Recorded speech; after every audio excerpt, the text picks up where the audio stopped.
رمضان مبارک کے اندر جو مسائل پیش آتے ہیں، روزے کے دوران الٹی کا آنا، اکثر افراد نہیں جانتے کہ کس الٹی کے ساتھ روزہ ٹوٹ جاتا ہے اور کس الٹی سے روزہ نہیں ٹوٹتا۔ تو اس میں تفصیل یہ ہے کہ الٹی کی دو قسمیں ہیں۔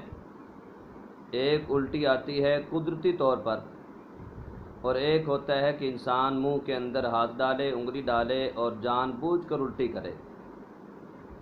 تو جو الٹی آتی ہے قدرتی طور پر، اس کی بھی دو قسمیں ہیں کہ منہ بھر کر آئے یا تھوڑی سی آئے۔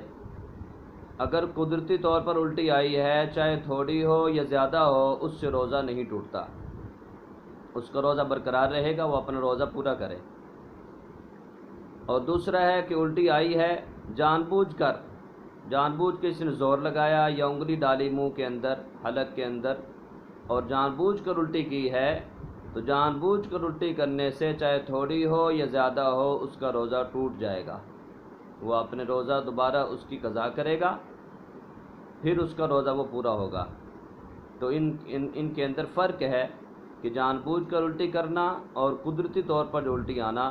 تو قدرتی طور پر الٹی آنے سے روزہ نہیں ٹوٹتا، اس کے اندر غور و فکر کریں۔ بعض ساتھی قدرتی طور پر بخار ہو جاتا ہے، الٹی آ جاتی ہے تو روزہ توڑ دیتے ہیں، تو وہ علیحدہ بات ہے کہ ایک انسان کی طبیعت زیادہ خراب ہو تو دیندار ڈاکٹر اگر کہہ دے تو پھر وہ روزہ اپنا توڑ کر دوائی وغیرہ لے سکتا ہے، اور پھر اپنے اس روزے کی بعد میں عید کے بعد جو ہے ان کی قضا کر دے۔